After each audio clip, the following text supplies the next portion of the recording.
May the words of my mouth and the meditations of my heart be always acceptable in your sight, O Lord, our strength and our Redeemer.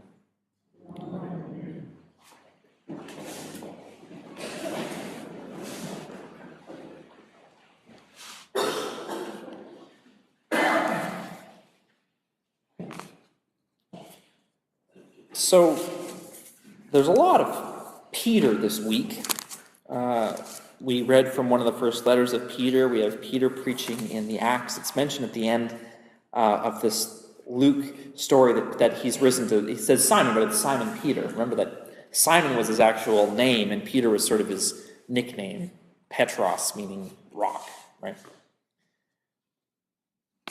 And there's a lot of things I think that we take for granted, or at least I do, in the scriptures, the way that these stories are told, the people to whom God revealed himself, the apostles that he chose, and the way that they responded to his message and told his story. I think for me, a lot of this stuff feels kind of inevitable. Like, of course, Jesus revealed himself to Peter. Of course, the story happened in this way. But I was thinking about this story from the perspective of just from the perspective of Peter, and I was reading this interesting article in the Christian Century about Peter and shame, and they talked about how Peter would be ashamed and wrestling with that. And I started reflecting on that, and it is a funny thing. If you think about if you were Peter, even after the resurrection had happened, and perhaps in part because the resurrection had happened and all the things that you would have experienced, I can see how for so many of us we might have been crippled, hobbled by shame and regret, because the Gospels are abundantly clear that Peter fails to really get it from the very beginning of the Gospel right up until the resurrection. Right? Peter never seems to have any idea what is going on, right? He knows enough to follow Jesus, but he never seems to quite understand what Jesus is talking about. Remember when Jesus says to Peter that he's going to die? Peter says, "No, I forbid it." And Jesus says, "Get behind me, Satan." And then they go into Jerusalem, and it's this sort of very peaceful journey. It's a gospel of love, and Peter brings a sword. We don't know where the sword came from. That was a bad idea.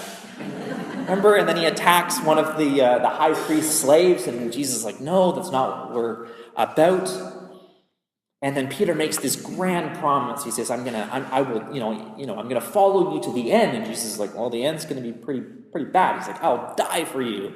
And then the first opportunity he has when he's alone and he's away from the apostles and he's away from Jesus, and Jesus has been arrested, and Jesus had predicted, he says, "You're going to deny me."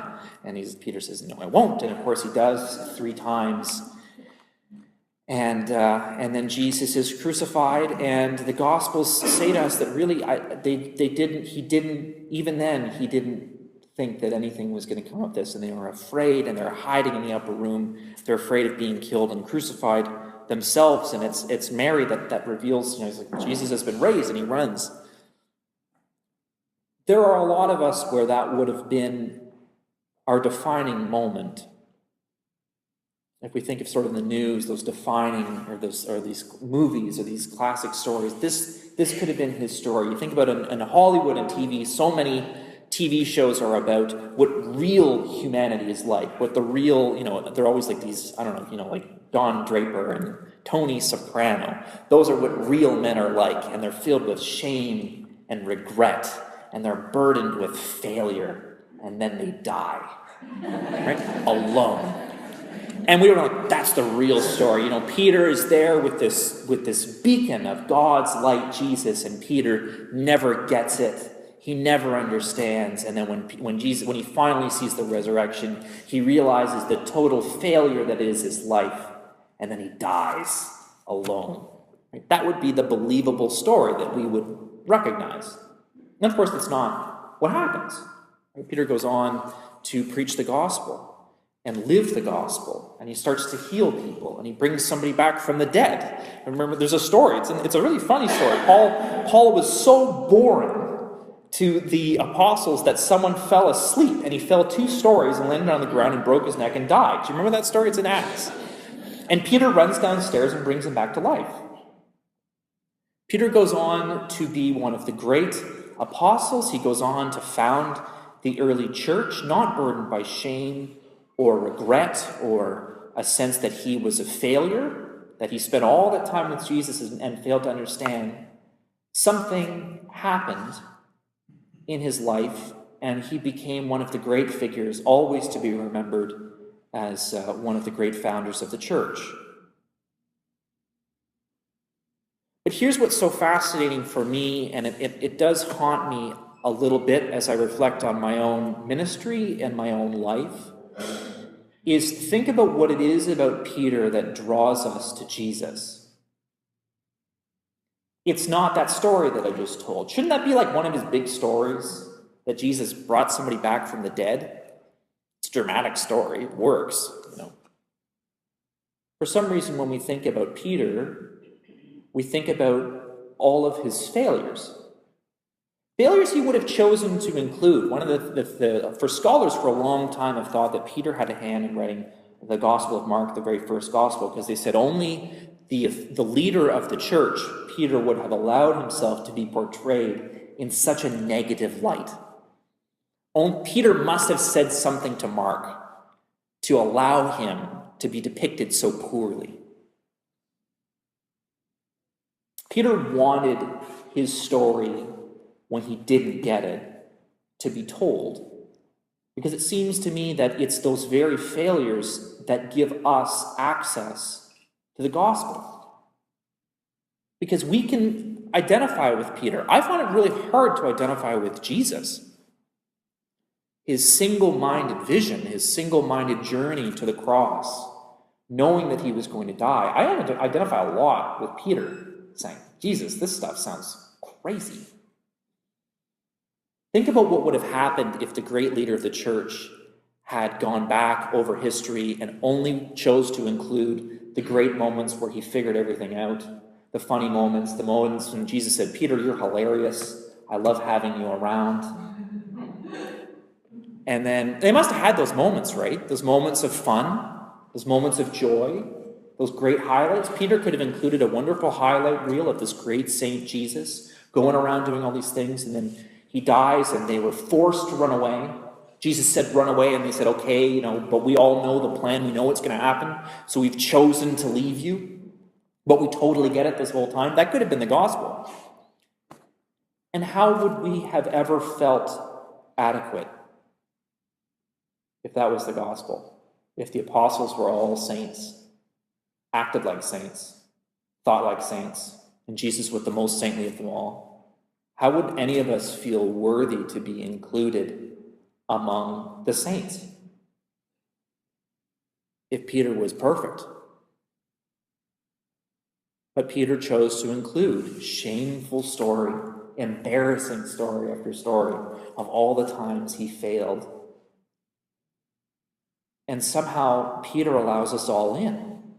And we can be running with them to the tomb, baffled and confused. We can be with Jesus in the transfiguration with Moses and Elijah. We're like, this is fantastic. We should stay here. We can drop our nets and follow Jesus because Peter chose to include his humanity and his life in with the gospel.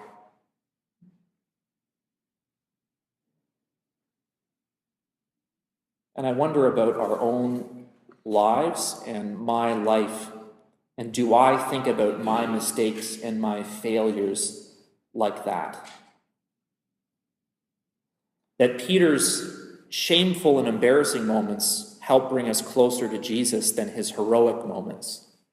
Do I think that about myself? As a friend, as a member of a family?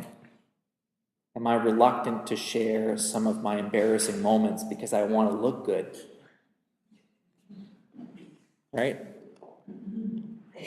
Hopefully one day I'll have a family, and I imagine it will be very tough to want to share my shameful and embarrassing moments with my kids, even though those are probably the most truthful and honest and teaching moments I probably would have. I would find that tough. I would want them to admire me and think I was cool. But I don't know how much weight the stories of Peter being awesome, they just don't carry the same weight. I don't think, Peter brought that guy back from the dead, so I should go out and try that too. Whereas Peter betraying Jesus over and over again, and then with his head held high as a witness to the resurrection, goes on to do his best to be totally honest about who he was, totally honest about who he is, what the gospel is, and work to change the world, and using his embarrassing stories as the framework through which we see the risen Lord. It's incredibly brave and wonderful.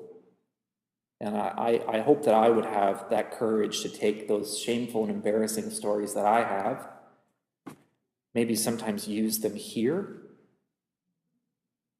and share them with you, and also share them with the people that I love, that I probably desperately want to care about me and admire me, but I think letting people in and being truthful and honest about who I am will let people in a lot more easily than sharing a highlight reel of all the ways that I'm cool.